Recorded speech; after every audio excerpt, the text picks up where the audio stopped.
கர்த்தருடைய பிள்ளைகளே, நாம் இருதயத்தில் சுத்தமுள்ளவர்கள் பாக்கியவான்கள்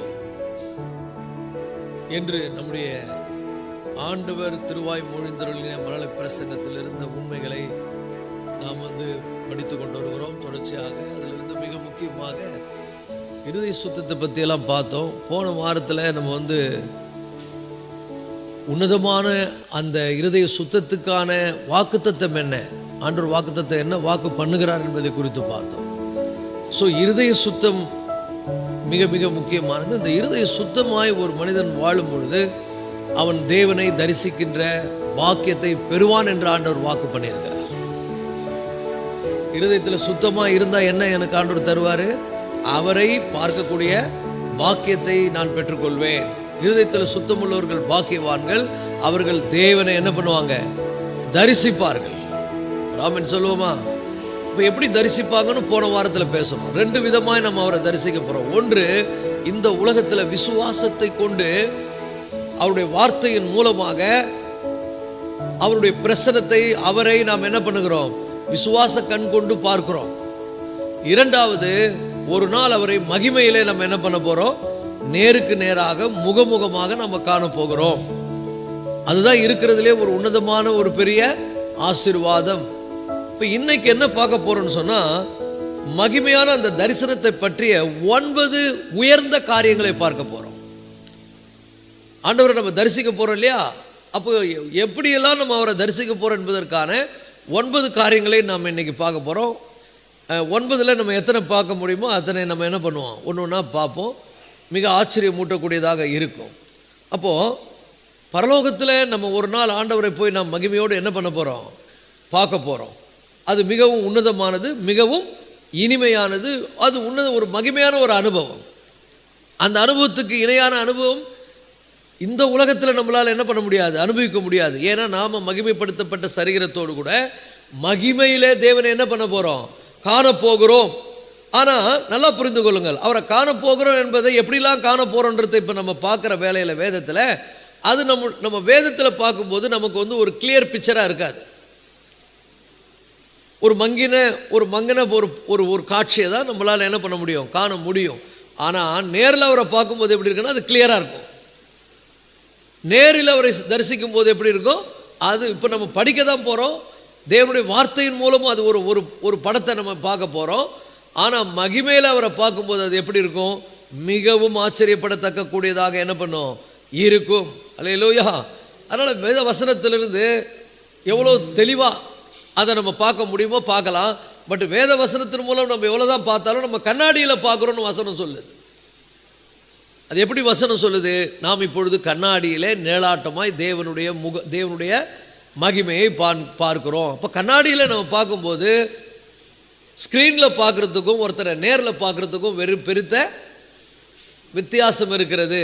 ஒருவரை நிழலாய் பார்க்கிறதற்கும் நிழல் படமாய் பார்க்கிறதற்கும் நிஜமாய் பார்க்கிறதற்கும் நிறைய வித்தியாசம் இருக்கிறது. இப்போ ஒரு நிழல் படமாக ஒரு ஃபோட்டோ பார்க்குற மாதிரி, ஆனால் என்னதான் ஃபோட்டோவில் பார்த்தாலும் அது ரியாலிட்டி கிடையாது.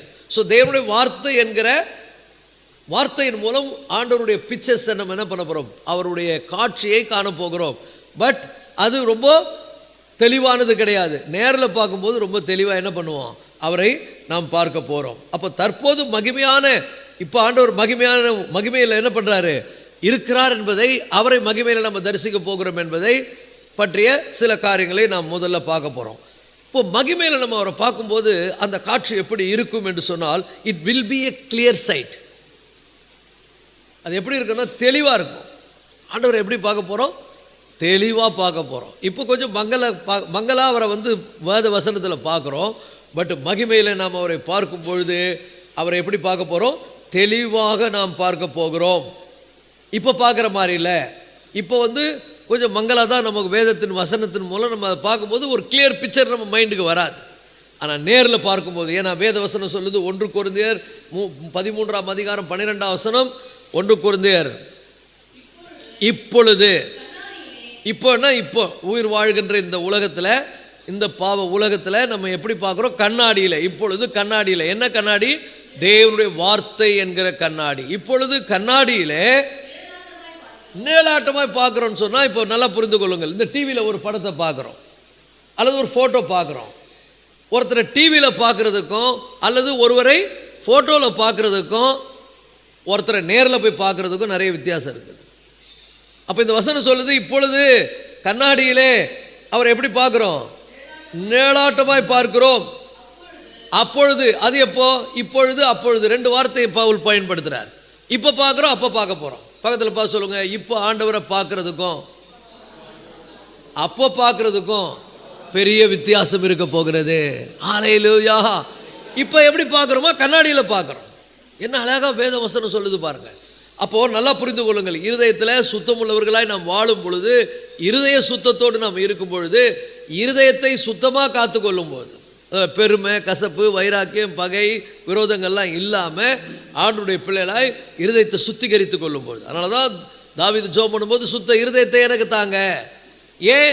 சுத்த இருதயம் இருந்தால் இப்போவே நான் உங்களை தரிசிக்க முடியும். எப்படி தரிசிக்க முடியும்? விசுவாச கண் கொண்டு தேவனுடைய வார்த்தையாக கண்ணாடியிலே அவரை நான் என்ன பண்ண முடியும்? பார்க்க முடியும். இப்பொழுது கண்ணாடியிலே பார்க்க முடியும். எப்படி பார்க்க முடியும்? நிழலாட்டமாய் பார்க்க முடியும். ஒரு ஆமென் சொல்லுங்க. இப்பொழுது, இப்போ, ஜஸ்ட் நவ், இப்போ ஆண்டவரை நம்ம பார்த்து கொண்டிருக்கிறோம். அவருடைய பிரசன்னத்தில் இருக்கிறோம். அவருடைய வார்த்தையின் மூலம் அவரை பார்க்கிறோம். இப்பொழுது அவரை கண்ணாடியில் பார்க்கிறோம். அப்பொழுது, அது எப்போ? நாம் மரித்து அடக்கம் பண்ணப்பட்டு அவர் வரும்பொழுது உயிர் தெழுந்த மகிமையின் சரீரத்தை பெறும்போது. அப்படி இல்லைன்னா, ஒருவேளை நம்ம உயிரோடு இருக்கும்போதே ஆண்டவர் வந்துட்டார்னா, நம்ம மகிமை அடைந்தவர்களாய் மருவமாக்கப்பட்டு எடுத்துக்கொள்ளப்படும் பொழுது என்ன அழகாக வசனம் சொல்லுது பாருங்க. கிறிஸ்துவுக்குள் மரித்தவர்கள் முதலாவது எழுந்திருப்பார்கள், பின்பு உயிரோடு இருக்கிற நாம் மேகங்கள் மேல் எடுத்துக்கொள்ளப்பட்டு இவ்விதமாய் கிறிஸ்துவோடு கூட எப்பொழுதும் இருப்போம்னு சொல்லப்படுகிறதே. அப்பொழுது. ஸோ இப்போ 2 விஷயம். இப்போ ஜஸ்ட் நவ், ஆஃப்டர் தட். இப்போ பார்க்க போகிறது வேற, இப்போவும் அவரை பார்க்குறோம். எப்படி பார்க்குறோம்? என்ன வேற முழிக்கிறீங்க சொல்லுங்க. எப்படி பார்க்குறோம்? இப்போ கண்ணாடியில் பார்க்குறோம். கண்ணாடியில் எப்படி பார்க்குறோம்? நிழலாட்டமாக பார்க்குறோம். ஒரு ப்ரொஜெக்டரில் ஒரு படம் போடுறாங்க, அது நிழல். ஒரு வீடியோவில் ஒரு படம் தெரியுது, அது நிழல். அதுக்கு பேரே நிழல் படம் இல்லையா? இல்லை திரைப்படம், திரையில் பார்க்குறோம், அப்போ பார்க்குறோம். அல்லது ஒரு பிக்சரில் பார்க்குறோம், நிழல் படம், ஃபோட்டோ பார்க்குறோம். வேத வசனம் அதை தான் நமக்கு காமிக்குது. ஆண்டவரை ரொம்ப தெளிவாக அவருடைய ஃபோட்டோவை பார்க்க முடியும். நிழலாட்டமாக பார்க்குறோம். இப்பொழுது அவரை எப்படி பார்க்குறோம்? கண்ணாடியில் பார்க்குறோம். கண்ணாடி என்பது என்ன? தேவனுடைய வார்த்தை. எப்படி பார்க்குறோம்? நிழலாட்டமாய் பார்க்குறோம். அப்பொழுது, ஒரு ஆமென் சொல்லுங்க. மகிமை அடைந்த பிற்பாடு. எத்தனை பேருக்கு அந்த நம்பிக்கை இருக்கிறது? இன்றைக்கி நிறைய பேருக்கு அந்த நம்பிக்கை இல்லை. எப்படியோ வாழ்ந்து கொண்டிருக்கிறாங்க. அதனால தான் இருதயம் சுத்தமாக இல்லை. எப்படி வேணால் பாவம், பொறாமை, எல்லா கசப்பு, எவ்வளோ சொன்னாலும் அதை மாற்றிக்க மாட்டாங்க. அவங்களுக்கு தேவனை பார்க்கக்கூடிய பாக்கியம் கிடைக்காது. பைபிளை படித்தா தூக்கம் தான் வரும். they cannot see God through the word. தேவனுடைய வார்த்தையின் மூலம் அவங்களால பார்க்க முடியாது. ஆண்டவரை அவங்கள புரிந்து கொள்ள முடியாது. ஆனால் அவர் மேலே விசுவாசம் வைத்து அவருடைய பிள்ளைகளாய் நம்முடைய இருதயத்தை சுத்திகரித்து கொண்டு அவருக்காக நம்ம சாட்சியாக வாழும் பொழுது, நீங்கள் வேதத்தை படிக்கும் பொழுது அவரை நிழலாட்டமாய் நீங்கள் காண முடியும். பக்கத்தில் பார்த்து சொல்லுங்கள், நிச்சயமாக அவரை காண முடியும். ஆனால் இருதயத்தை சுத்திகரித்து கொள்ளணும். அதுக்கு தான் ஒவ்வொரு நாளும் ஜெபம். ஒவ்வொரு நாளும் என்ன ஜெபம்? ஆண்டவர்கிட்ட போயிட்டு, ஆண்டவரே உங்கள் பிள்ளையாக வாழணும், உங்களுக்கு சாட்சியாக வாழணும், உங்கள் பேரை கெடுக்கிற மாதிரி நான் நடந்துடக்கூடாது, எங்கள் மைண்டில் தப்பான எண்ணங்கள் வரக்கூடாது, எங்கள் இருதயம் கரைபட்டு போகக்கூடாது, எங்களுக்கு சுத்த இருதயத்தை தாங்க. அப்போ பாருங்கள், ஆண்டவர் அதனால தான் ப்ராமிஸ் பண்ணுறாரு, இருதயத்தில் சுத்தம் உள்ளவர்கள் பாக்கியவான்கள். என்ன பாக்கியம் அவங்களுக்கு? இருதயத்தில் சுத்தமாக இருந்தால் என்ன பாக்கியம்? இன்றைக்கி எவ்வளோ பேர் போராமையும் பொச்சிருப்பும் எரிச்சலும் கோபமும் கசப்பும் வைராக்கியத்தோடு இருக்கிறாங்களே, அவங்கள மாதிரி நம்ம இருந்தால், அவங்கள மாதிரி இருந்தால் நீங்கள் பார்ப்பீங்க. இப்போது உலகத்தில் நிழலாட்டமாக பிசாசை பார்ப்பீங்க, நரகத்தில் போய் தைரியம் அவனோட போய் சாவீங்க. இது உண்மை, இது போய் கட்டுக்கதெல்லாம் கிடையாது. இன்றைக்கி நீ ஏசப்பா பிள்ளையா சாட்சியாக வாழலை, இன்றைக்கி ஆண்டவரை நீ மறந்து வாழ்ந்த காலம் ரொம்ப கிட்ட இருக்குது, எப்போ என்ன நடக்குன்னு தெரியாது. அவருடைய கிருபையினால் வாழ உலகத்தில் அனுமதிச்சிருக்கிறார். ஒருவேளை அவர் பீஸ் கயிறை பிடிக்கிட்டார்னா ஒன்றுமே கிடையாது, எல்லாம் முடிஞ்சு போச்சு. என்ன இருக்கும்? இன்றைக்கி ஆண்டவர் ஒருவேளை என்னை வான்னு கூப்பிட்டார்னா இந்த உலகத்தோடு எனக்கு சம்பந்தம் இல்லை, இந்த உலகத்தில் இருக்கிற எனக்கு சொந்தமான எந்த ஒரு விஷயமும் எனக்கு பெருசு கிடையாது.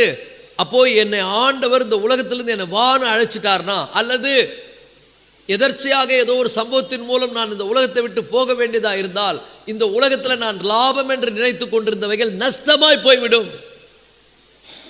சிந்திக்க வேண்டிய காலம், புரிந்து கொள்ள வேண்டிய காலம். அப்போது இமைக்காக மாத்திரம் நான் பெருசாக வாழக்கூடாது. இந்த உலகத்தில் போராமையும் பொச்சிருப்பும் கசப்பும் வைராக்கியமும் பகையும் விரோதமும் எல்லா அக்கிரமங்களும் இருதயத்தில் வைத்துக்கொண்டு, அக்கிரமான பார்வையை பார்த்து கொண்டு, அருவருப்பான காரியங்களை சிந்தித்து கொண்டு, அசுத்தமான வாழ்க்கையை வாழ்ந்து கொண்டு நான் இந்த உலகத்தில் நான் ஆசீர்வாத பாக்கியமான வாழ்க்கையை வாழ முடியாது. ஆனால் இருதயத்தை சுத்திகரித்து கொண்டு, அழுக்காகும் ஒரு வீடை சுத்தம் பண்ணுற மாதிரி தான். நீங்கள் வீடை சுத்தம் பண்ணுறீங்க, கொஞ்ச நாள் அது அழுக்காயிடுது, மறுபடியும் அதை சுத்தம் பண்ண வேண்டியதாக இருக்குது. இருதயத்தை கூட ஒவ்வொரு நாளும் கழுவி சுத்திகரித்து ஆண்டவருக்கு முன்னால் எப்படி வச்சுக்கணும்? சுத்த இருதயமாக வைத்து கொள்ளும் போது இந்த உலகத்தில் இப்பொழுது நிழலாட்டமாய், கண்ணாடியிலே நிழலாட்டமாய் அவருடைய மகிமையை பார்க்க முடியும். அப்போ பார்க்கும்போது என்ன ஆகுனா, பைபிள் சொல்லுகிறது சந்தோஷத்தினால் களி கூறுவீர்கள். இப்போ ஆண்டவரை எப்படி பார்க்குறோம்? விசுவாச கண் கொண்டு பார்க்குறோம். இப்போ பார்க்கும்போது மகிமையான நம்பிக்கை உள்ளவர்களாய் சந்தோஷத்தால் களி கூறுகிறோம். அதனால தான் உலகத்தில் என்ன நடந்தாலும் பெருசாக நினைக்கிறது இல்லை. பிசாசு என்ன நம்மளை துன்புறுத்தினாலும், அல்லது உலக மனிதர்கள் நம்மை வேதனைப்படுத்தினாலும் துன்புறுத்தினாலும் அதை பெருசாக நினச்சிக்கின்னு நான் என்ன பண்ணுறதில்ல, அவங்கள மாதிரி பாவத்தில் வாழ்வதில்லை. நான் பரிசுத்தமாக தான் வாழணும், நான் ஆண்டவருடைய பிள்ளையாக தான் வாழணும். என் மனசை நான் சரிப்படுத்திக்கணும், என் எண்ணங்களை நான் சரிப்படுத்திக்கணும். ஏன்னா நான் ஒவ்வொரு நாளும் அவரை பார்ப்பேன். எப்படி பார்ப்பேன் சொல்லுங்க? நாம் இப்பொழுது இப்போ எப்படி பார்க்குறோம்? கண்ணாடியில். அல்லேலூயா. இன்னைக்கு எத்தனை பேர் அவரை பார்த்தீங்க? அல்லேலூயா. பவர்ஃபுல் காட், அற்புதமான தேவன். இன்னைக்கு காலையில் 4 மணிக்கு எழுந்தேன், அவரை பார்த்தேன், அவருடைய சமூகத்தை, அவர் முகத்தை பார்த்தேன், அவருடைய பிரசன்னத்தில் நிறைந்தேன். வார்த்தைகளை வாசிக்கும் போது அவ்வளவு பரவசம். ஆண்டவர் வெளிப்பாடுகளை தருகிறார், டக்குன்னு ரிவைல் பண்ணுறாரு. வசனத்தை படிக்கிற சொல்கிறாரு, 2 விஷயம் பாருங்க, இப்பொழுது அப்பொழுது கற்றுக் கொடுக்குறாரு. எல்லாரும் படித்தா புரிஞ்சிக்க முடியாது, நீங்கள் படித்து பாருங்கள். அவருடைய சமூகத்தில் நீங்கள் உண்மையான இருதயத்தோடு போய் உட்கார்ந்து உங்கள் இருதயத்தை நீங்கள் ஆயத்தப்படுத்தினால் அவரை பார்க்க முடியும். அல்லேலூயா. 2 மகிமையாக பார்க்க முடியும். ஒன்று இங்கே இப்போ பார்க்க முடியும். சில பேர் சொல்கிறாங்க இப்போ பார்க்க முடியாதுங்க, அப்புறம் தான் பார்க்க முடியும். இல்லை, இப்போ பார்க்க முடியும். தேவனை இங்கே இப்பொழுது விசுவாச கண் கொண்டு கண்ணாடியிலே, கண்ணாடினா தேவனுடைய வார்த்தையாகிய கண்ணாடியிலே எப்படி நிழலாட்டமாய் பார்க்கிறோம்.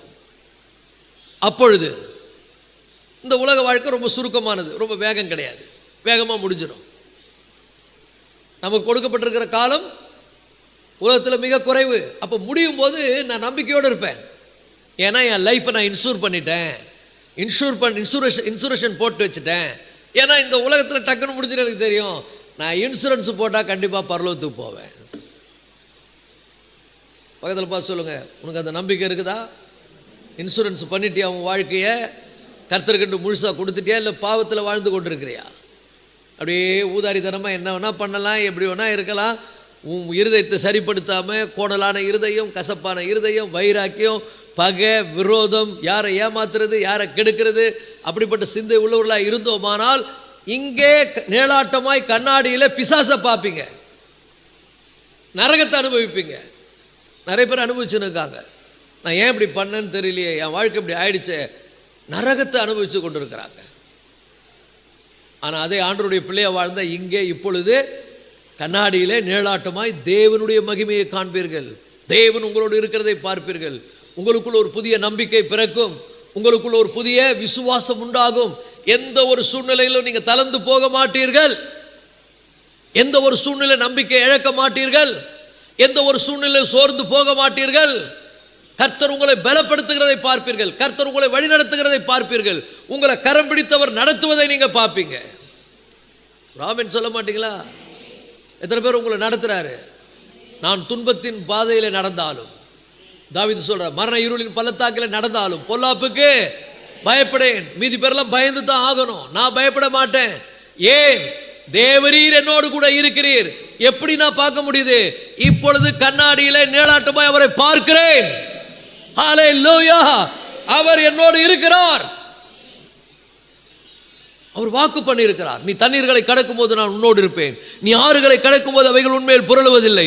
அக்கினி ஜுவாலை உன் பேரில் பட்டாதிருக்கும். உன்னை என் உள்ளங்கையில வரைந்திருக்கிறேன். என்ன அற்புதமா பார்க்கிறோம் பாருங்க ஆண்டவரை.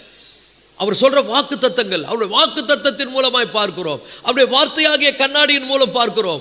ஒவ்வொரு நாளும் அவர் நம்மை கரம் பிடித்து நடத்துகிறதை பார்க்கிறோம். யாரை? இருதயத்தில் சுத்தம் உள்ளவர்கள். அதனாலதான் அவங்க பாக்கியவான்கள். ஏன் இருதயத்தில் சுத்தம்? மற்றவங்களை பத்தி நீங்க கவலைப்படாதீங்க. ரட்சிக்கப்படாத ஜனங்களை பார்க்காதீங்க. விகற்பமா வாழறவங்களை பார்த்து உங்களை கெடுத்து கொள்ளாதீங்க. உங்களுடைய போக்கஸ், உங்களுடைய கண்கள் எங்க இருக்கணும்? தேவனுடைய வார்த்தையின் மீது இருக்கணும். அல்லேலூயா! கர்த்தருடைய வார்த்தையின்படி நடக்கிற உத்தம மார்க்கத்தார் பாக்கியவான்கள். தாவீது சொல்லுகிறான், உம்முடைய வசனம் என் கால்களுக்கு தீபமும் என் பாதைக்கு வெளிச்சமா இருக்கிறது. இப்பொழுது விசுவாசத்தை கொண்டு அவருடைய வார்த்தை என்கிற கண்ணாடியின் மூலம் அவரை நிழலாட்டமாய் பார்க்கிறேன். எத்தனை பேர் பார்க்கிறீங்க? பார்க்கலன்னா இன்னைக்கு இருதயத்தை சுத்தம் பண்ணு. ஆண்டவருக்கு ஒப்பு கொடுங்க. சொல்லுங்க, தாவீதை போல சுத்த இருதயத்தை நிலை சிருஷ்டியும். என்னை ஆராய்ந்து அறிந்தருளும், என்னை சோதித்து அறிந்தருளும். வேதனை உண்டாக்கும் வழி என்னிடத்தில் உண்டோ என்று பார்த்து செம்மையான வழியில என்னை நடத்தும். ஒரு ஆமென் சொல்லுவோமா? சூப்பரா நடத்துவார். இதுவரைக்கும் நடத்தி வந்தார், இனிமேலும் நடத்துவார், இனிமேலும் நடத்துவார். இந்த தேவன் என்றென்றைக்கும் உள்ள சதா காலங்களிலும் நம்முடைய தேவன் மரண பரியந்தும் வழி நடத்துவார். மரணம் வந்துருச்சுன்னா கவலைப்பட மாட்டேன், அங்க இருப்பேன். பக்கத்தில் பார்த்து சொல்லுவோம், இப்போ இங்கே இருக்கிற சொல்றது கூட பயமா இருக்குல்ல. இப்போ இங்கே இருக்கிற, அப்புறம் அங்கே இருப்பேன். நிறைய பேர் நினச்சிக்கிறாங்க அவள் தான் போயிட்டாருன்னு நினைக்கிறாங்க. எங்கே போனார் தெரியுமா? எங்கே போவன் தெரியுமா? தங்க வீதியில் நடந்து கொண்டிருப்பேன், மகிமையின் தேவனை தரிசித்துக் கொண்டிருப்பேன். அதனால தான் பவுல் சொல்றாரு, இந்த தேகத்தை விட்டு பிரிந்து கிறிஸ்துவோடு கூட இருக்க எனக்கு ஆசை. நம்மெல்லாம் இங்கேயே இருக்கணும்னு ஆசை. இருங்க, ஒன்றும் தப்பு இல்லை. எவ்வளோ நாள் இருக்க போகிறீங்க? பக்கத்தில் பார்த்து கேளுங்க, இங்கே இருக்க போறியா? எவ்வளோ நாள் இருக்க போகிற? ஒரு வயசுக்கு பிறகு நீயே சொல்லுவேன், ஆண்டவர், அந்த ஆண்டவர் என்னை எடுத்துக்க மாட்டேன்றாரு, அவ்வளோ ஆசை உனக்கு போகணுன்னு. அப்போ ஆசைப்படாத, இப்போவே ஆண்டவருக்காக என்ன பண்ணு, சாட்சியாக வாழு. அப்புறம் என்ன சொல்லுவாங்க தெரியுமா? காடு வாவான்னு வீடு போனது, இதை வச்சுக்கினுக்கு ஒன்றும் பண்ண முடியல, இது ஏன் நம்மளை தொல்லை பண்ணுதுன்னுவாங்க. இப்போ பரலோக வாழ்க்கை இங்கே வாழ முடியும், அப்போ பரலோகத்தில் போய் அங்கே வாழ முடியும்.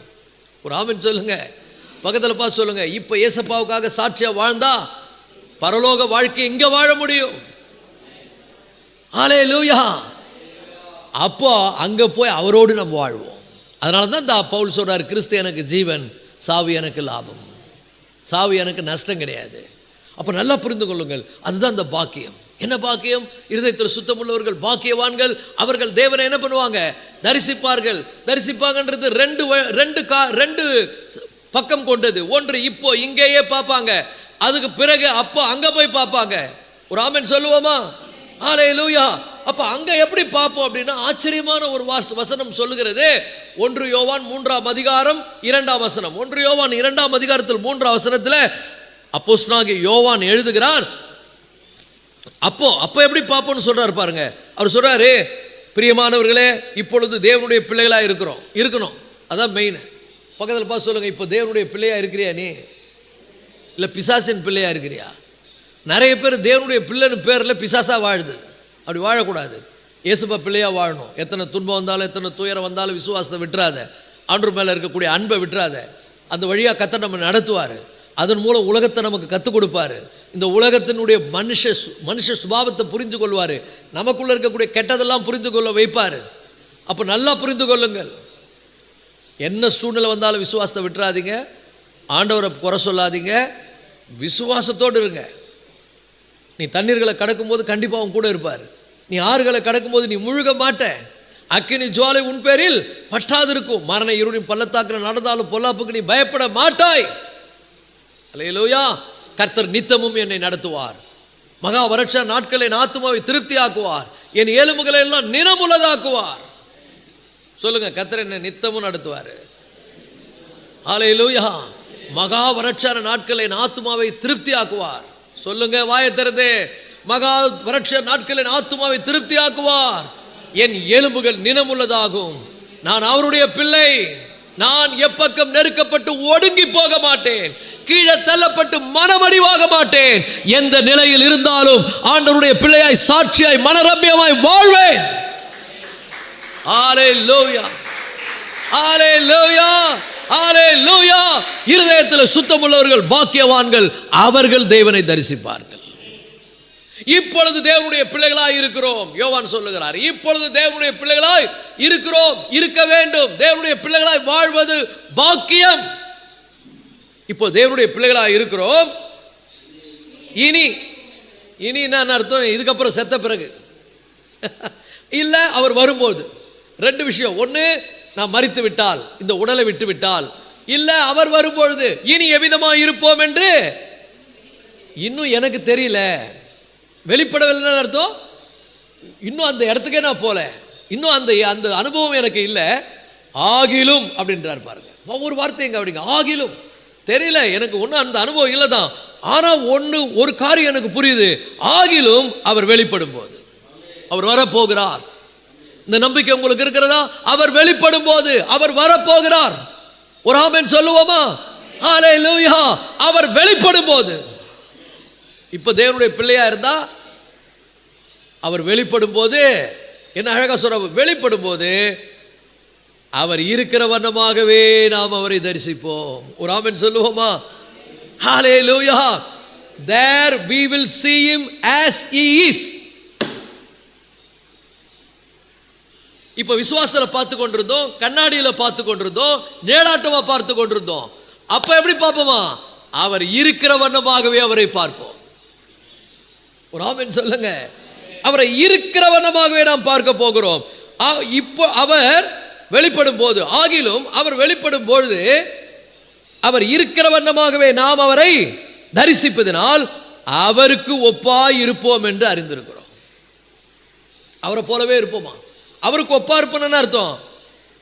அவர் எப்படி மகிமைப்படுத்தப்பட்ட சரீரத்தில் இருக்கிறாரோ அதே போல என்னுடைய சரீரமும் எப்படி இருக்கும்? மகிமை அடைந்ததா இருக்கும். எப்படிப்பட்ட சரீரம்? அவருடைய சரீரம். அவர் உலகத்தில் மாம்சத்தோடு வந்தார், நம்மளை மாதிரி மனிதனா வந்தார், வாழ்ந்தார். அவர் சிலுவையில் நமக்காக என்ன பண்ணார்? மரித்தார், அடக்கம் பண்ணப்பட்டார், மூன்றாம் நாள் உயிரோடு கூட எழுந்தார். எழுந்தது ஒரு ஆச்சரியமானதுங்க. கல்லறையெல்லாம் மூடி இருக்குது, இயேசுவை காணோம். எல்லாம் க்ளோஸாக இருக்குது, வெளியே போயிட்டார். எப்படி போக முடியும்? இப்போ நல்லா புரிஞ்சுங்க. இந்த ரூமை சாத்திட்டீங்க, எல்லாம் லாக் பண்ணிட்டீங்கன்னா நான் போக முடியுமா? முடியாது. ஏன்னா இந்த சரீரம் இன்னும் மாம்ச சரீரமா இருக்குது, மண்ணா இருக்குது, மண்ணுக்குரிய சரீரம். ஆனா நான் மரித்து உயிர் தெரிந்தா மகிமையின் சரீரம் ஆயிடும். ஒரு ஆமென் சொல்லுங்க. இந்த எதுவுமே என்ன தடை பண்ணாது. அப்படி நினைச்சா நான் வெளியே போயிடுவேன். கதவுகள் பூட்டப்பட்டிருந்தது, சீசர்கள்லாம் உள்ள பேசிக்கிறாங்க.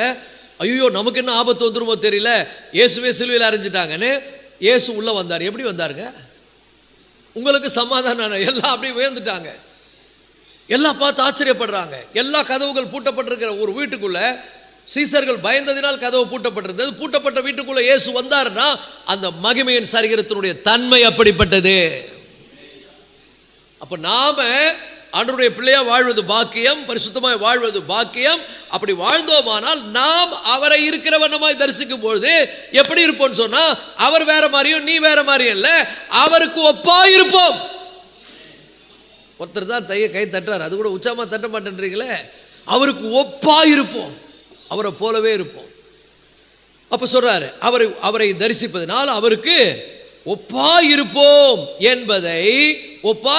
என்பதை வசனம் எப்படி முடியுது பாருங்க, அறிந்திருக்கிறோம். ஒரு ஆமென் சொல்லுங்க. உங்களுக்கு தெரியுமா, அவர் எப்படி மகிமையின் சரீரத்தோடு இருக்கிறாரோ அது போல இருப்போம் என்பது எனக்கு தெரியும். பக்கத்தில் பார்த்து சொல்ல, எனக்கு தெரியும், நான் அவருடைய பிள்ளையா வாழறேன், அவருக்கு பிரியமா வாழறேன்.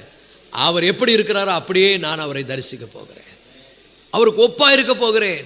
ஒரு ஆமென் சொல்லுங்க. அவருக்கு ஒப்பா இருக்க போகிறோம். அப்போ நல்லா புரிந்து கொள்ளுங்கள், மகிமையிலே தேவன் ஒளிவு மறைவு இல்லாம நம்ம கிட்ட பேச போறாரு. மகிமையிலே எந்த ஒளிவு மறைவும் இல்லாமல் தன்னுடைய மகிமையிலே அவரை தரிசிக்க போகிறோம். மகிமையிலே அவரை காண்பேன். பரிசுத்தவான்களுடைய கூற்று என்ன? மகிமையிலே அவரை தரிசிப்போம். போன வாரத்தில் பேசணும்ல, யோபு சொல்றான், இந்த தோல் முதலானவைகள் அழுகி போன பின்பு நானே அவரை பார்ப்பேன், என் அந்நிய கண்கள் அல்ல, என் சொந்த கண்களால் அவரை காண்பேன், இந்த மாம்சத்திலிருந்து பார்ப்பேன். அப்படின்னு என்ன அர்த்தம்? இந்த மாம்சத்தை அவர் மகிமைப்படுத்தப்பட்ட சரீரமா எனக்கு தரும் பொழுது மகிமையோடு கூட அவரை என்ன பண்ண போறேன்? மகிமையிலே அவரை நான் தரிசிக்க போகிறேன். அப்போ தேவன் தம்முடைய முழு மகிமையோடு கூட, தமது மகா மாட்சிமையோடு கூட தன்னை நமக்கு என்ன பண்ண போறாரு? வெளிப்படுத்த போகிறார். அப்போ இருதயத்தில் சுத்தமாய் வாழ்வது என்பது ரொம்ப அவசியம். இருதயத்தை சுத்திகரித்துக் கொள்வது என்பது ரொம்ப அவசியம். இருதயத்தை பார்த்து ஒவ்வொரு நாள் ஆண்டுகிட்ட சொல்லணும், ஆண்டவரே இருதயத்தை என்ன பண்ணுங்க? கழுவும். சுத்த இருதயத்தை நிலை சிருஷ்டியும். என் உள்ளத்தில் ஏதாவது கரை, ஏதாவது ஒன்று இருக்கா, என்னை ஆராய்ந்து அறிந்தருளும், என்னை சோதித்து அறிந்தருளும். வேதனை உண்டாக்கும் வழிகள் என்னிடத்தில் உண்டோ என்று பார்த்து செம்மையான வழியில் என்ன பண்ணுங்க? நடத்துங்க. ஹல்லேலூயா. சோ நல்லா புரிந்து கொள்ளுங்கள், இந்த இருதயம் சுத்தமாயிட்டா ஆவிக்குரிய கண்ணு திறக்க ஆரம்பிச்சிடும். அதுதான் இதனுடைய பொருள். இன்னைக்கு நிறைய பேர் கண்ணு போயிடுச்சு, கண்ணு சரியில்லை, மங்கலா தெரியுது, ரொம்ப மங்கி போயிடுச்சு சில பேருக்கு கண்ணு. ஏன் கண்ணு மங்கி போயிடுச்சு? ஏன்னா எங்கேயோ மிஸ்டேக் இருக்கு. மருத்துவர்கள் சொல்றாங்கல்ல, எங்கேயோ ஒரு மிஸ்டேக் இருக்கு சார். பிரெயினில் எதனா பிரச்சனை இருந்தால் கண்ணு பாதிக்கப்படும், நரம்பு ஏதாவது பிரச்சனை இருந்தால் கண்ணு பாதிக்கப்படும், சுகர் இருந்தால் கண்ணு பாதிக்கப்படுன்ற மாதிரி ஆவிக்குரிய கண்ணு திறக்காமல் இருக்கிறதுக்கு காரணம் என்ன? இருதயம் கெட்டு போயிருக்கு. ஆண்டவர்கிட்ட சொல்லணும், ஆண்டவர் புதிய இருதயத்தை எனக்கு தாங்க. ஆண்டவர் வாக்கு பண்ணுறாரு, உங்களுடைய கல்லான இருதயத்தை நான் எடுத்துட்டு உங்களுக்கு சதையான இருதயத்தை நான் கொடுப்பேன். அப்படி தசையான இருதயத்தை நீங்கள் உங்களுக்கு நான் கொடுக்கும்போது உங்களுடைய எண்ணம், உங்களுடைய நினைவுகள் எல்லாம் எனக்காக வாழணும்னு ஒரு எண்ணத்தை வந்துடும். அப்போ ஆண்டவர்கிட்ட நம்ம இந்த இருதயத்தை என்ன பண்ணணும்? கேட்கணும். இருதயத்தை சுத்திகரித்துக் கொள்வது மிக மிக அவசியம். இருதயம் சுத்தமாக இருந்தால் நம்முடைய கண்கள், ஆவிக்குரிய கண் திறக்கப்படும். ஆவிக்குரிய கண் என்ன பண்ணும்? திறக்கப்படும், அவரை காண முடியும். அல்லேலூயா. இந்த ஆவிக்குரிய கண்கள் சில நேரத்தில் சில பேருக்கு ஆண்டவர் திறந்திருக்கிறார். வேலைக்காரன் ஓடி வந்து சொல்லுகிறான் எலிசாவை பார்த்து, ஐயோயோ நம்மளை சுற்றிலும் பெரிய ரதங்களும் குதிரைகளும் வந்துருச்சு, நம்மளை அவங்க யுத்தம் பண்ண போகிறாங்க, நம்ம நாடு பிடிக்கப்பட்டுடுச்சு, நம்ம அழிய போகிறோன்னு சொன்னாங்க. ஆனால் எலியா ரொம்ப கூலாக இருக்கிறார். எலிசா ரொம்ப கூலாக இருந்து சொல்கிறாரு, பயப்படாத, அவர்களோடு இருக்கிறவர்களை பார்க்கலாம் நம்மோடு இருக்கிறவர்கள் அதிகம். என்னடா அது, நம்மகிட்ட யாருமே இல்லையே, நம்ம 2 பேர் தானே இருக்கிறோம், எதிரிகள் சூழ்ந்து இருக்கிறாங்களே. உடனே எலிசா ஜெபம் பண்றார், ஆண்டவரே இவன் பார்க்கும்படி இவன் கண்களை என்ன பண்ணும்? திறந்தருளும். கண்ணை திறக்கிறார். பார்த்தா அந்த மலைகளை சுற்றிலும் அக்கினி மயமான குதிரைகளும் ரதங்களும் நிறைந்திருந்தது. மகிமையான காட்சியை பார்த்தார். ஒரு ஆமென் சொல்லுவோமா? இன்னைக்கு நான் சொல்றேன், கர்த்தருடைய பிள்ளைகளை, இருதயம் எவ்வளவு சுத்தமா இருக்குதோ அவ்வளவு நீங்க வேதத்தை படிக்கும் போது தெளிவா ஆண்டவரை பார்க்க முடியும், நிழலாட்டமா பார்க்க முடியும். ஒரு ஸ்கிரீன்ல பார்க்குற மாதிரி ஒரு பைனாக்குழல் வச்சு நீங்கள் பார்க்குறீங்கன்னு வச்சுங்க, அதை அட்ஜஸ்ட் பண்ணுறோம். அட்ஜஸ்ட் பண்ணால் அது கிளியர் பண்ணுது. அது என்ன ஆகுது? கிளியர், அப்படியே மங்கலாக இருந்தால் அப்படியே கிளியர் ஆகிற மாதிரி. சில நேரங்களில் ஃபோனில் கூட நீங்கள் ஃபோனை வச்சு ஒரு பிக்சர் எடுக்கும்போது அது அப்படியே மங்கலாக தெரிஞ்சு ஒரு கிளியராக கொண்டு போகும். அது மாதிரி நம்ம இருதயம் சுத்தமாக இருந்தால் தேவனை தரிசிக்கிற அவருடைய வார்த்தையின் மூலமாக நிழலாட்டமாக பார்க்க போகிறோம். இப்போது பிறகு எங்கே பார்க்க போகிறோம்? மகிமையில் அவரை தரிசிக்க போகிறோம். எத்தனை பெரிய ஆசீர்வாதம், எத்தனை பெரிய ஆச்சரியம், எவ்வளவு பெரிய மகிமையான விஷயம் பாருங்க. அதுதான் அந்த பாக்கியம். இருதயத்தில் சுத்தமுள்ளவர்கள் பாக்கியவான்கள், அவர்கள் தேவனை தரிசிப்பார்கள். ஒரு ஆமென் சொல்லுவோமா? அல்லேலூயா. அதுக்கப்புறம் இன்னொரு காரியம் என்னென்னா, ரெண்டாவது விஷயம் என்னென்னா, முதல்ல நம்ம பார்த்தா அது ஒரு தெளிவான காட்சியை காண போகிறோம். 2 விதத்தில் காண போகிறோம். தெளிவான காட்சி 2 விதத்தில். ஒன்று நிழலாட்டமாக பார்க்க போகிறோம், கண்ணாடியில் பார்க்க போகிறோம், பின்னர் மகிமையில் பார்க்க போகிறோம்னு சொல்லி பார்த்தோம். இப்போ பார்த்தீங்கன்னா இரண்டாவது பார்த்தீங்கன்னா, இது ஒரு ஆச்சரியமூட்டும் அற்புதமான காட்சியாக இருக்க போகிறது. தேவனை நம்ம மகிமையிலே தரிசிக்கும் பொழுது ஆச்சரியம் மூட்டக்கூடிய அற்புதமான ஒரு காட்சியாக என்ன பண்ண போகிறது, இருக்க போகிறது. அந்த மகிமையை பற்றி நம்ம பேசும்போது, அந்த மகிமையை புரிந்து கொள்ளக்கூடிய அல்லது அதை கற்பனை செய்யக்கூடிய சக்தி, கற்பனா சக்தி நமக்கு குறைவு. சில காட்சிகளை வானத்தில் நம்ம பார்க்கும்போது கண்டு என்ன பண்ணுறோம், அப்படியே ஆச்சரியப்படுறோம். சில பேர்லாம் இந்த சூரிய உதயத்தை பார்ப்பாங்க, அல்லது சூரியன் மறையிறதை பார்ப்பாங்க, இதுக்குன்னே போவாங்க. அப்போ அதை பார்த்து என்ன பண்ணுறாங்க, வியக்கிறாங்க.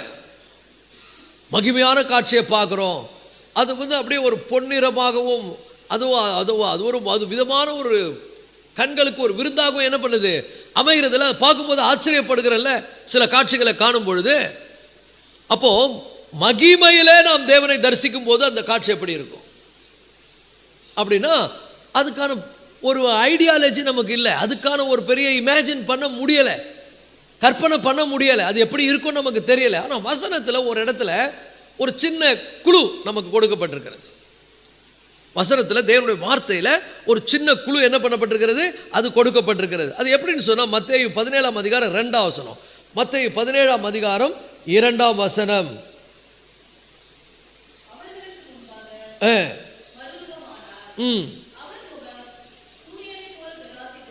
ஆமென்,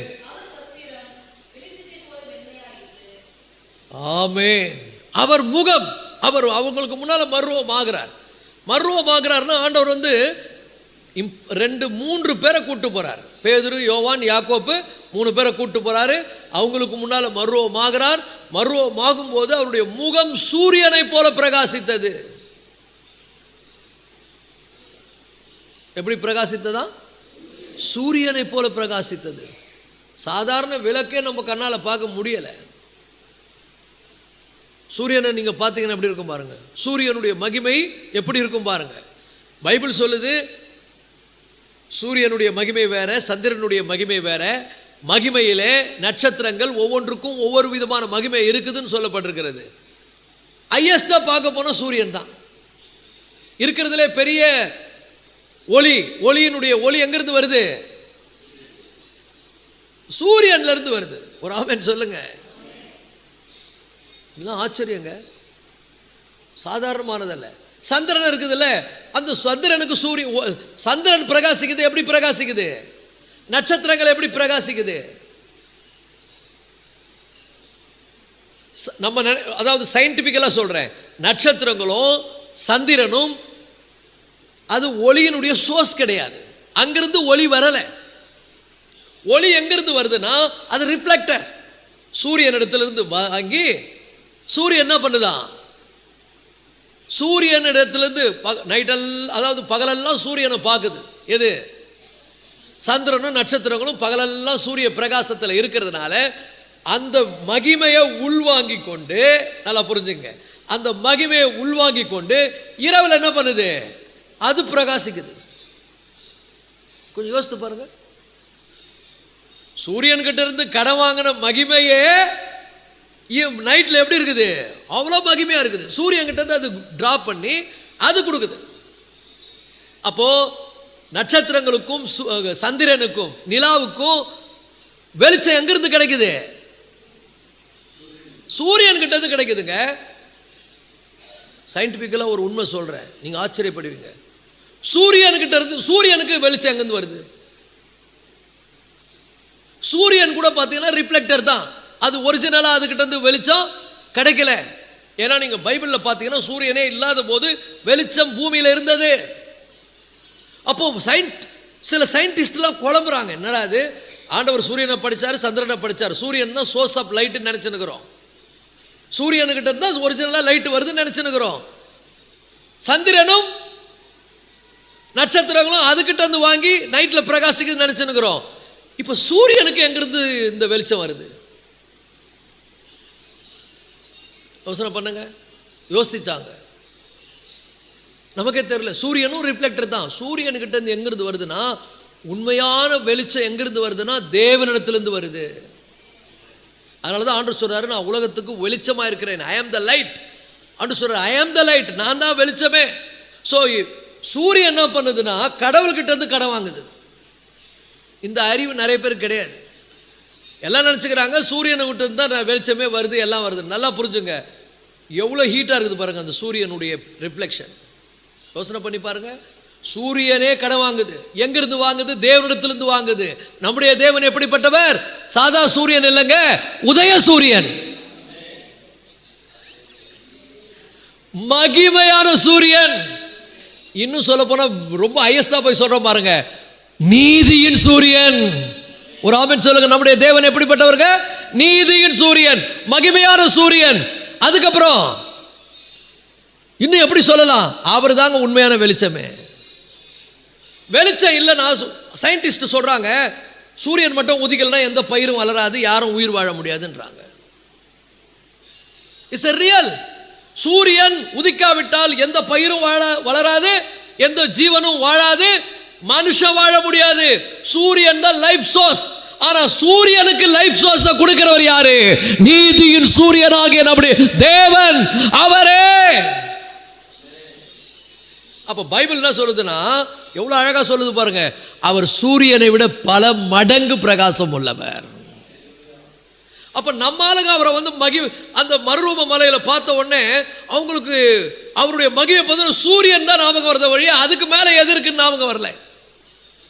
அப்ப ஆண்டவர் எப்படி மறுரூப மலையில வெளிப்பட்டார்னா சூரியன் மாதிரி கிடையாதுங்க, சூரியனை விட பல மடங்கு பிரகாசித்தார்.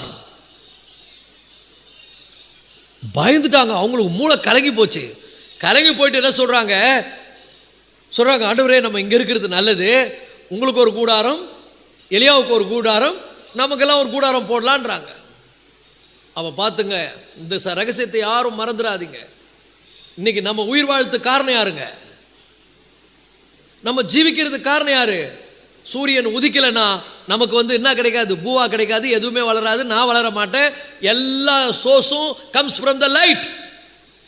சூரியன் கிட்ட இருந்து அந்த லைட் வருது. அந்த சூரியனுக்கு வெளிச்சத்தை கொடுக்கிறவர் யார்? நம்முடைய தேவாதி தேவன். அவருடைய முகம். சூரியன் எங்கிருந்து கடத்த வாங்குது? லைட்டை கர்த்தரிடத்திலிருந்து வாங்குது. இதுதான் உண்மையான சயின்ஸ். நீங்க போய் சொல்லுங்க. நிறைய முட்டாள்களுக்கு இது தெரியல. அது எப்படி வரும்? ஒரு கோல் கிட்ட இருந்து சூரியனே ஒரு அது ஒரு கோலுங்க, அதுக்கிட்ட இருந்து வெளிச்சம், அது கடை வாங்குதுங்க. எப்படி சந்திரனும் நட்சத்திரங்களும் லைட்டை எங்கிருந்து வாங்குது? சூரியன் கிட்ட இருந்து வாங்குது. சூரியன் எங்கிருந்து வாங்குதுன்னு யோசிக்கிறேன்ல, அதுக்கு எங்கிருந்து வருது? மெயின் பவர் ஹவுஸ் யாரு? மெயின் பவர் சோர்ஸ் யாரு? பவர் எங்கிருந்து வருது? நம்முடைய தேவனிடத்திலிருந்து வருகிறது. அவர்தான் சொன்னார், சூரியன் உண்டாக கடவது, சந்திரன் உண்டாக கடவது, நட்சத்திரங்கள் உண்டாக கடவது, அவைகள் எல்லாம் பூமியின் மேல் பிரகாசிக்க கடவது. இயேசு சொல்லுகிறார், I am the light of the world, நான் உலகத்துக்கு வெளிச்சமாக இருக்கிறேன். ஹல்லேலூயா, ஹல்லேலூயா. அப்ப நல்லா புரிஞ்சுங்க, நம்முடைய ஆண்டவர் இல்லைன்னா சூரியன் கிடையாது, நம்ம ஆண்டவர் இல்லைன்னா நட்சத்திரம் கிடையாது, நம்ம ஆண்டவர் இல்லைன்னா சந்திரன் கிடையாது, நம்ம ஆண்டவர்லாம் உலகத்தில் யாரும் உயிர் வாழ முடியாது. நம்முடைய தேவன் இல்லாவிட்டால் நமக்கு பூவா கிடையாது. ஒரு ஆமென் சொல்லுங்க. அப்ப காலையில சூரியனை பார்க்கும்போது நம்ம ஆள் என்ன நினைச்சுக்கிறான்? சூரிய பகவான் அப்படின்னு நினைச்சுக்கிறான். டே, சூரியனுக்கு ஒரு பகவானுங்கிறார், அவரை பாடுறா. காலையில சூரியனுக்கு நமஸ்காரம், ஏன்னா எல்லாம் அங்கிருந்து வருதுன்னு நினைச்சுக்கிறான். அது கடை வாங்கி நம்ம கொடுக்குது. நான் பார்த்து சில பேர் பார்ப்பேன், அப்படியே பார்ப்பாங்க சூரியனை. நான் சொல்லுவேன், சூரியனை பார்க்காத, சூரியனை படைத்தவரை பார். ஒரு ஆமென் சொல்லுங்க. அதைத்தான் தாவீது 50ஆம் சங்கீதம் 150ஆம் சங்கீதத்தில் சூரியனை படைத்தவரை துதியுங்கள், சந்திரனை படைத்தவரை துதியுங்கள், நட்சத்திரங்களை படைத்தவரை துதியுங்கள், மாம்ச தேகம் உள்ள யாவருக்கும் ஆகாரம் கொடுக்கிறவரை துதியுங்கள், பூமியில் உள்ளவைகளை துதியுங்கள், சுவாசம் உள்ள யாவும் கர்த்தரை துதிக்க கடவது. நாம் சுவாசிப்பது அவராலே.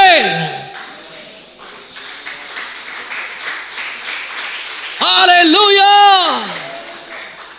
அப்ப எவ்வளவு நன்றி உள்ளவர்களா இருக்கணும். நம்ம காலையில் எழுந்த உடனே நம்ம பாட்டு போறோம், நம்ம பாட்டு நடக்கிறோம், எப்படி தானா உயிர் வாழணும். ஒவ்வொரு நாளும் லைஃப் சோர்ஸ் ஒவ்வொரு நாள் உனக்கு வேண்டிய ஆகாரத்தை பூமியில் மேல் முளைக்க பண்ணுகிறார். சங்கீதங்களை படிங்க, எவ்வளவு அழகாக சொல்லப்பட்ட வெளிமான்களுக்கு அவர் ஆகாரம் கொடுக்கிறார். மீன்கள் எல்லாம் ஆண்டவரை பார்க்குமா? பைபிள் சொல்லுது, அவர் கொடுக்க அவைகள் வாங்கி கொள்ளும், அவர் அவர்களுடைய ஜீவனை எடுக்க அவைகள் மாண்டு தங்கள் மண்ணுக்கு போகும். இன்னைக்கு சொல்றேன், அவர் கொடுக்கிறதுனால தான் இன்னைக்கு உயிரா வாழுறோம். அவர் ஒருவேளை நம்முடைய வாழ்க்கைக்கான ஜீவனை எடுப்பாரானால் நாம் மாண்டு மண்ணுக்கு போயிடுவோம். அவருக்காக வாழ்வதுதான் பாக்கியம், அவருக்கு சாட்சியா இருப்பது பாக்கியம். அப்போ பாருங்க, ஆண்டவர் சூரியனே நம்மளால பார்க்க முடியாது, அற்புதமான காட்சியா இருக்க போகுது. அவரை நம்ம பார்க்கும்போது அவரை மாதிரியே நம்மளை மாத்திர போறார், பார்க்கறதுக்கான தகுதியோடு நம்மளை மாற்ற போறார். ஏன்னா 3 பேர் சீசர்கள் மருவ மலையில் அவரை பார்த்து என்ன பண்ணாங்களாம்?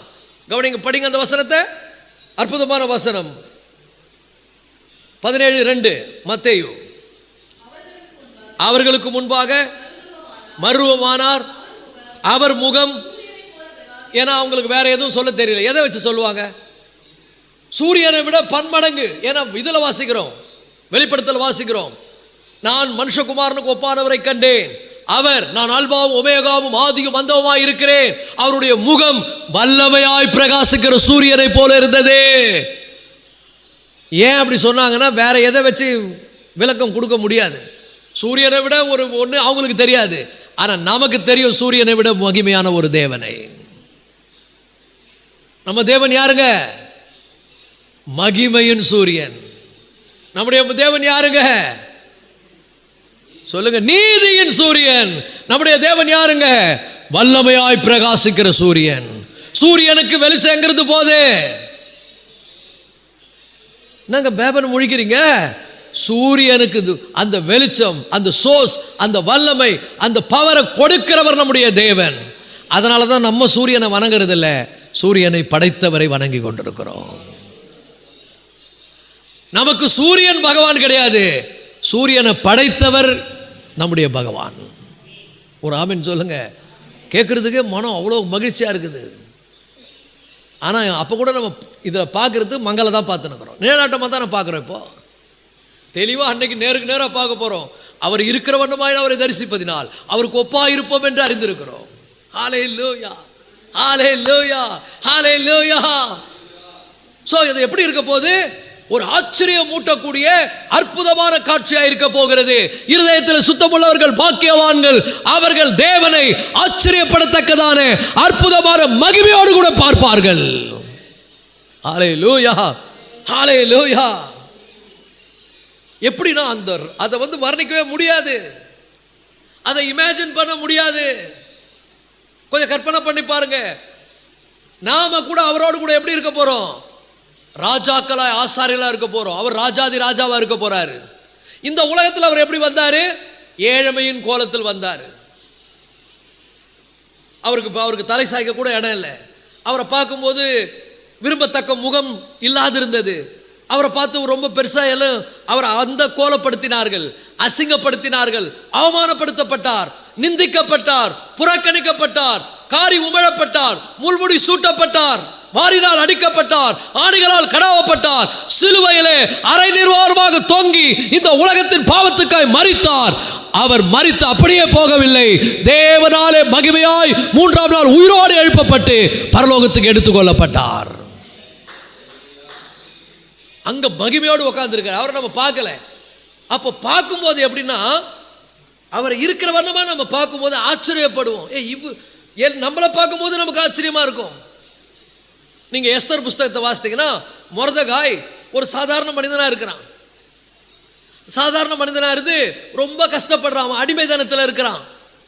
அவன் ராஜாவுடைய அரண்மனை வாசல்ல என்ன பண்றான்? சாதாரணமா இருக்கிறான்.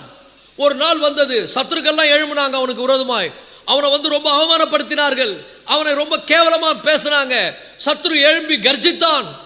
ஆனா ஒரு டைம் வந்த போது காரியங்களை கர்த்தர் மாற்றி போட்டார். மாற்றப்பட்ட உடனே மொர்தெகாயுடைய நிலை எப்படி ஆயிடுச்சுன்னா, அவன் வேற மாதிரி ஆயிட்டான். எப்படி ஆயிட்டான் பாருங்க. எஸ்தர் புத்தகம் 8ஆம் அதிகாரம் 15ஆம் வசனத்தை வாசிங்க. எஸ்தர் 8:15.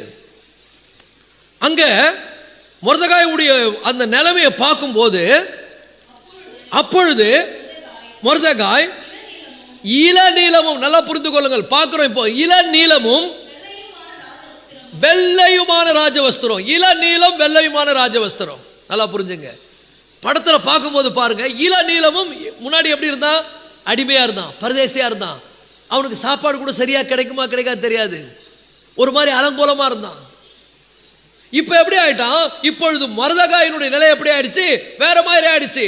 நல்லா சொல்ற தேவனுடைய பிள்ளைகளே, இன்னைக்கு ஆண்டவருக்காக நீங்க வந்து சாட்சியா வாழும்போது, இந்த உலகத்துல பார்க்கும்போது எல்லாரும் உங்களை ஏளனம் பண்ணலாம், உங்களை கேவலப்படுத்தலாம், உங்களை அவமானப்படுத்தலாம், உங்களுக்கு விரோதமாய் காரியங்களை செய்யலாம், நீங்க பெருசா எண்ணப்படாமல் இருக்கலாம். ஆனா ஒரு நாள் வரும்பொழுது தேவன் உங்களை இளநீலமும் இரத்தாம்பரமும் வெள்ளை போலமும் கொண்டு அலங்கரிப்பார்.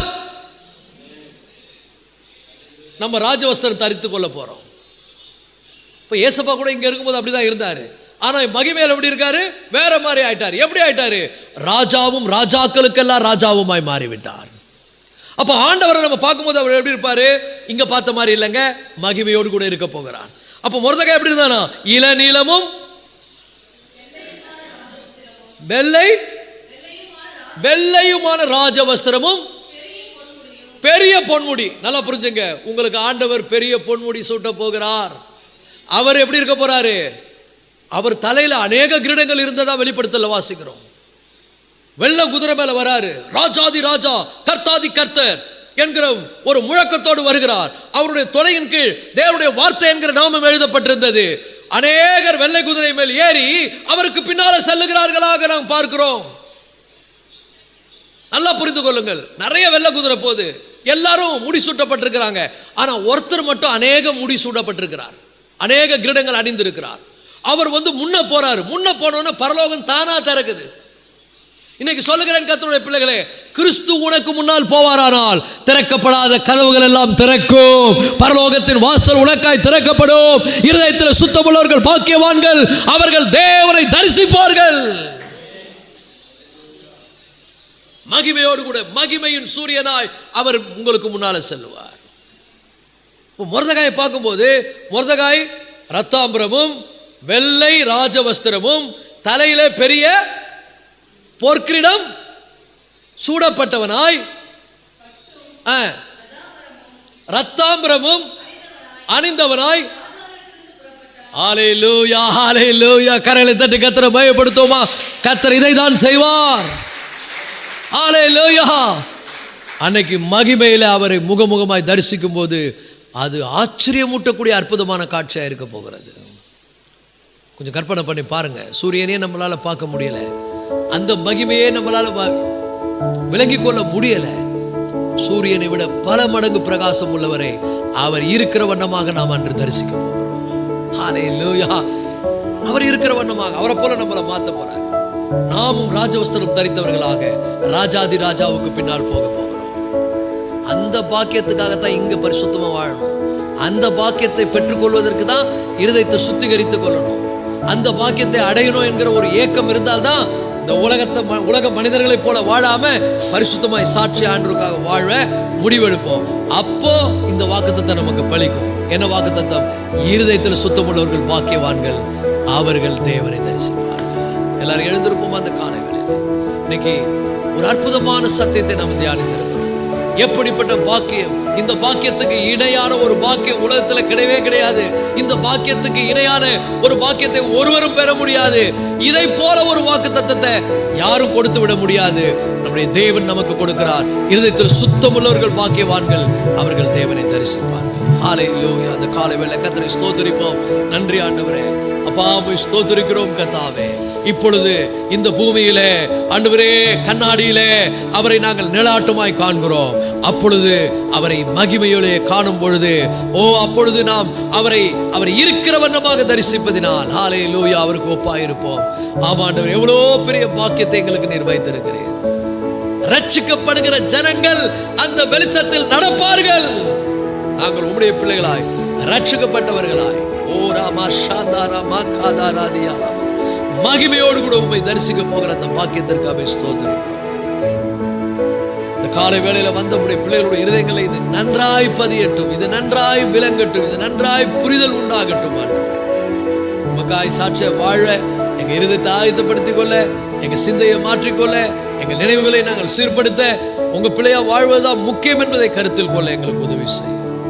உலக போக்கில் போகாமல், ஒத்த வேஷம் தரிக்காமல், எங்கள் மனதை மர்வமாக்கி கொண்டு புதிய மனிதர்களாய், நற்சாட்சி பெற்றவர்களாய், சாட்சியாய் வாழ்வது எவ்வளவு பெரிய ஆசீர்வாதம்.